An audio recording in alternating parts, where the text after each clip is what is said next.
Al comienzo de este segundo capítulo, conviene conocer el contexto histórico en que nos encontramos. Hemos visto en el capítulo anterior que Jesús murió hace algunos años y ha resucitado, y este es el anuncio más importante. Los discípulos ahora están diseminados por todo el mundo para llevar este anuncio de salvación, este mensaje de esperanza y de paz. Están en un mundo que les acoge como si estuviera necesitado de su mensaje, como si lo estuvieran esperando. Y a través de las calzadas que los romanos habían construido, se desplazan por todo el imperio, del sur al norte de Italia y más allá de los Alpes, llevando el mensaje del amor.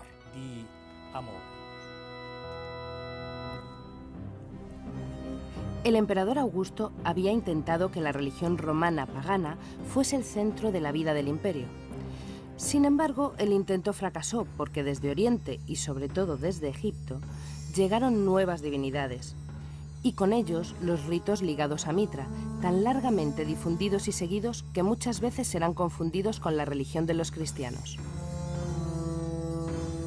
A todo esto se debe añadir, a nivel popular, la magia y la superstición, en las cuales se refugia muy a menudo la plebe de los suburbios del mercado de Trajano. En medio del fervor por estos nuevos cultos y del vacío que dejan en la gente, el monoteísmo y la novedad que representan el mensaje de Jesucristo comienzan a enraizarse con fuerza. El mensaje que llevan los apóstoles es un mensaje desconcertante que, sin lugar a dudas, trastorna las convicciones más profundas, incluso las religiosas. Pero el imperio, las autoridades, ven en todo esto un intento de desestabilizar las bases del mismo imperio. Por ello aparecen las persecuciones.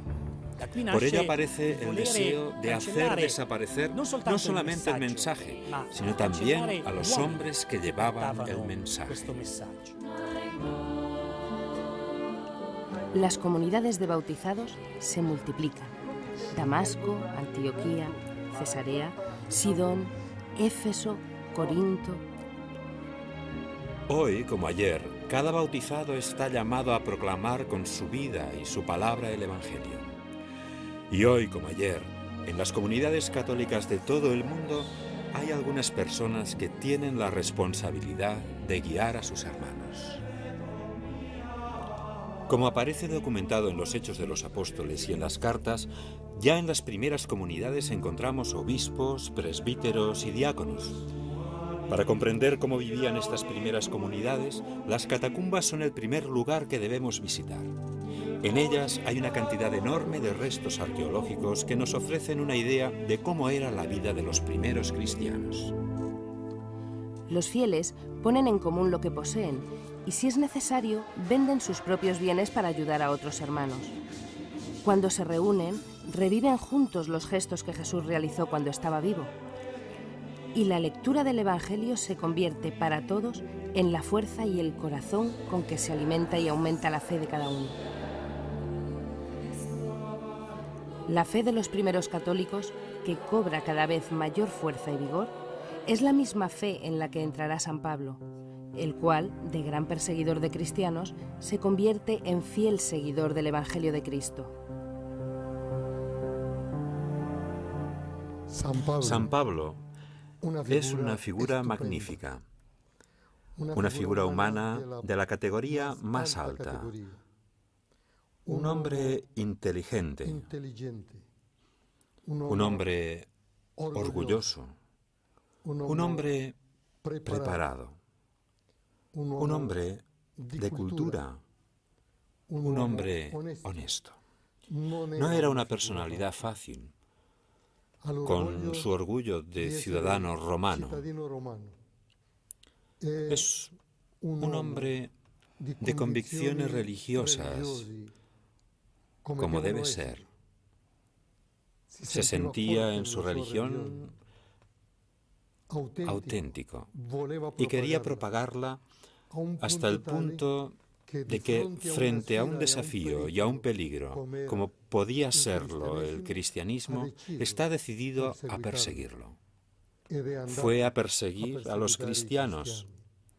Era un hombre convencido. Pero este hombre ha sido conquistado por Jesucristo. Y esto es lo decisivo. Jesús toma la iniciativa. Jesús es el Hijo de Dios y Jesús llama. Jesús llega al fondo de los corazones. Qué alegría y qué privilegio poder abrir el corazón a Jesús. Jesús cambia todo en Pablo. Desaparece el perseguidor, pero no desaparece el hombre convencido y comienza a viajar para llevar a Jesús. Enviado a una misión, enviado por el Espíritu de Jesús. Pablo nos habla de tal manera de su Señor que hace que nos enamoremos de Jesús, que es nuestro Señor.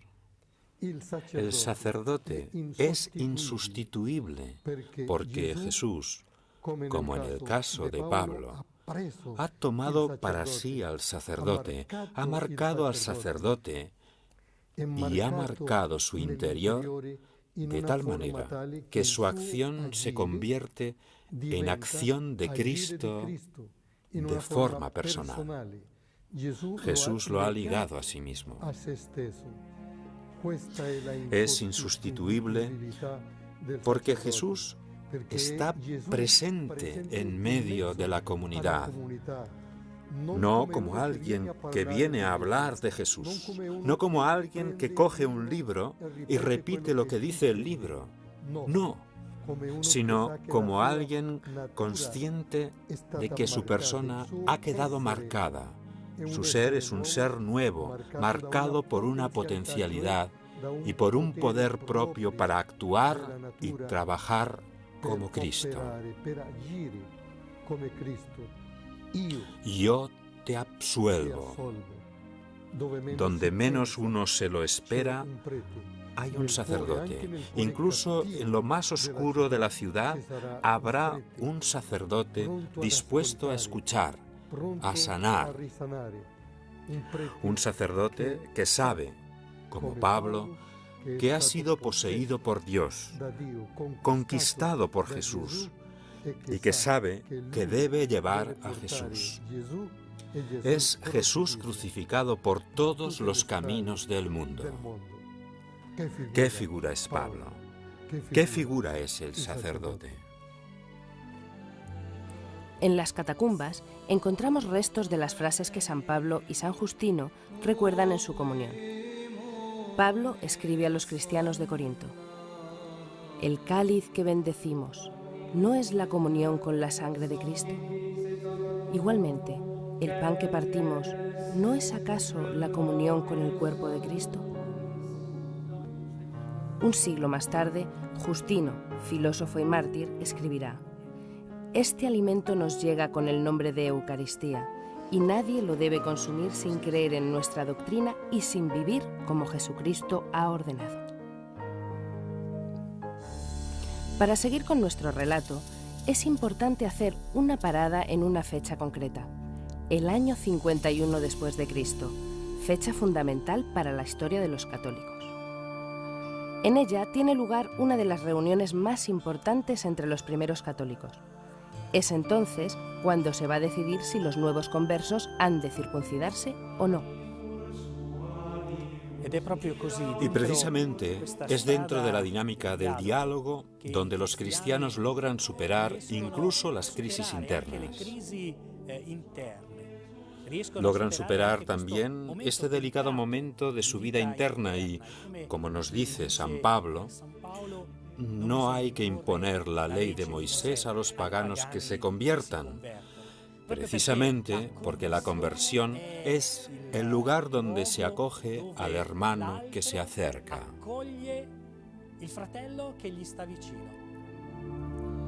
Hace poco que concluyó el Concilio de Jerusalén del año 51 y el camino de los apóstoles por el mundo es cada vez más rápido.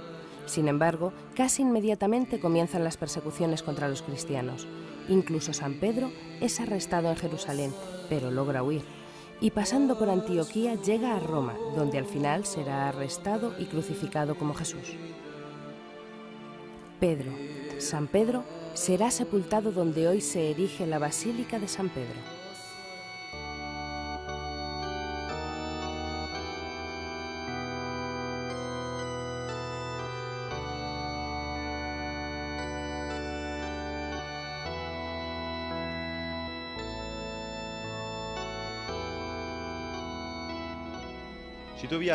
Nos encontramos bajo la nave central de la Basílica Vaticana, a una profundidad aproximada de 9 metros.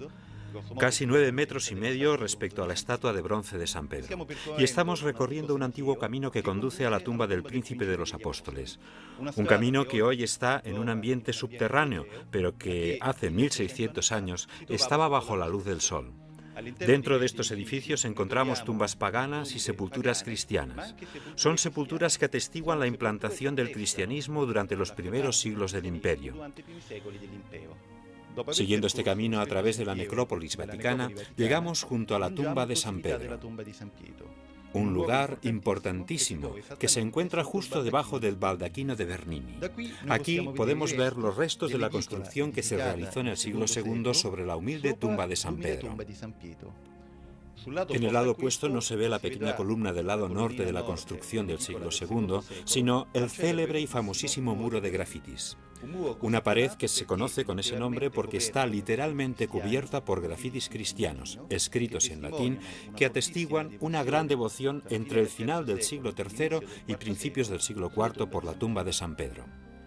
Los resultados de las excavaciones arqueológicas del siglo pasado y, sobre todo, la increíble sucesión de monumentos que aquí se pueden ver, constituyen, junto con la presencia de la Basílica Constantiniana en este lugar, un testimonio elocuente de la existencia aquí de la tumba del Príncipe de los Apóstoles.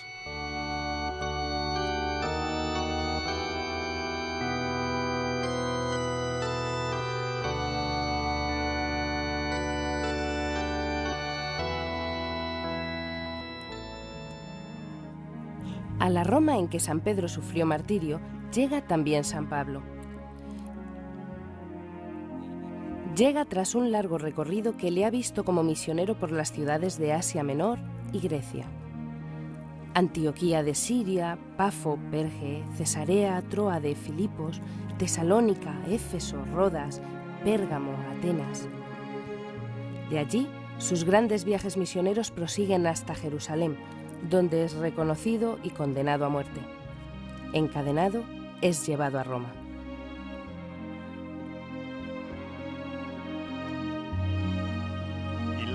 El ambiente que se respiraba en Roma en el primer siglo después de Cristo era el de una sociedad multirreligiosa. Respecto al lugar ocupado por los cristianos en la Roma de aquellos tiempos tan precoces, los arqueólogos han realizado múltiples investigaciones, pero no han tenido suerte.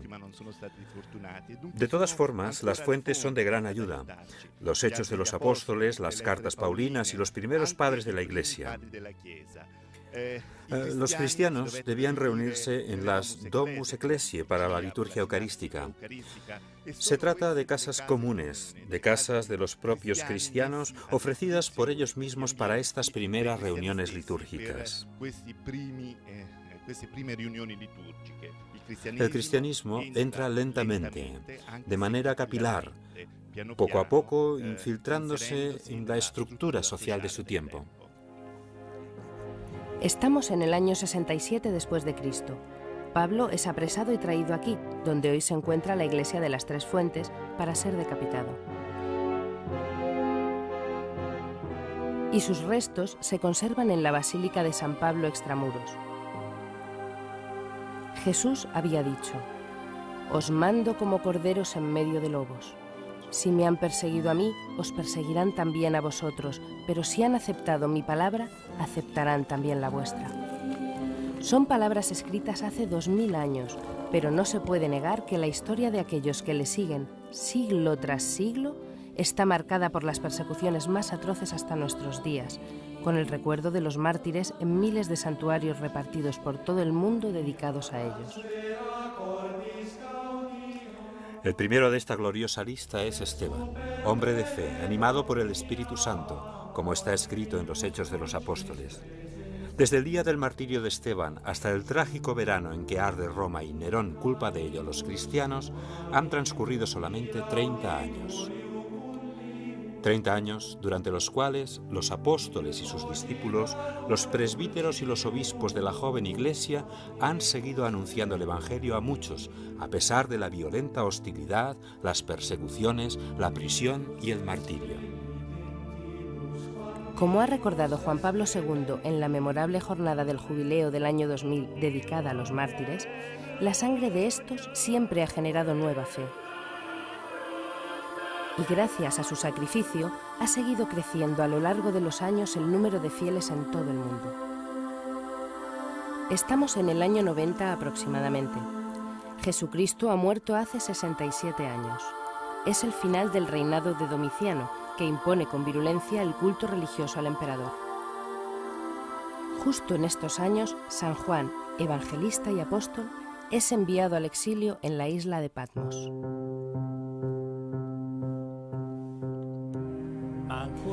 Sin embargo, durante otros 40 años, con los gobiernos de Trajano y Adriano, siguen las persecuciones. En el Coliseo, uno de los monumentos más espectaculares de Roma, se consuma la mayor tragedia para los cristianos. Como ejemplo, el obispo Ignacio es martirizado en el año 115, pero con una visión diferente. No es un sufrimiento que causa dolor, sino que en sus cartas escribe a la comunidad de cristianos: quiero ser molido entre los dientes de los leones como el trigo, para convertirme en único pan, para convertirme en un único cuerpo con el Señor. Para el cristiano, el martirio no es algo buscado, pero tampoco es rechazado. Se acepta como participación en el gran misterio de la salvación. Precisamente aquí, en el Coliseo, la Iglesia de Roma recorre cada Viernes Santo el Vía Crucis, recordando la sangre vertida por Cristo y la que vertieron los miles de mártires en este recinto, corderos llevados al matadero, inocentes destrozados por la furia de los hombres. Entre los años 193 y 211, con el emperador Septimio Severo, comienza un periodo de tolerancia. Los cristianos gozan en Roma de mayor libertad. Pero con la llegada al poder del emperador Decio, vuelve a recrudecerse la represión y la gente común, los diáconos, presbíteros, obispos e incluso el Papa son martirizados de manera atroz, torturados y asesinados. Las catacumbas situadas bajo la ciudad se llenan con los cuerpos de los mártires.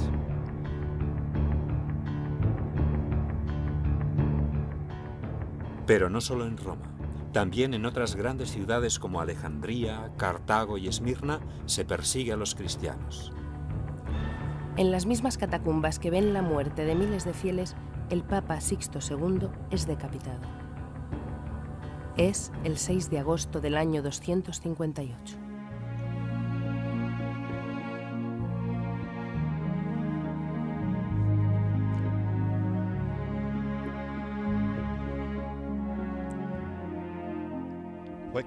A veces los arqueólogos tienen suerte y excavando en las catacumbas encuentran las tumbas de los mártires. A mediados del siglo XIX, el gran arqueólogo romano Giovanni Battista de Rossi comenzó aquí su gran aventura arqueológica, en este lugar que ahora denominamos la cripta de los papas. Porque en esta sala, ahora completamente restaurada, encuentran reposo una serie de pontífices y algunos mártires que vivieron en el siglo III. El primero de todos, sepultado en la tumba del fondo, era el Papa Sixto II, que fue asesinado junto a sus 4 diáconos, Magno, Vicente, Felicísimo y Agapito, el 6 de agosto de 258, con motivo de la gran persecución de Valeriano.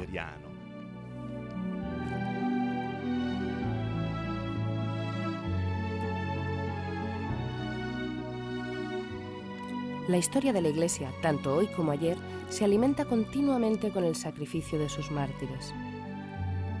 Y como veremos en el tercer capítulo, disfrutará de una época de paz con la llegada al trono de Roma del emperador Constantino, el cual aplicará la tolerancia y sabrá dar a la nueva religión cristiana el reconocimiento que merece.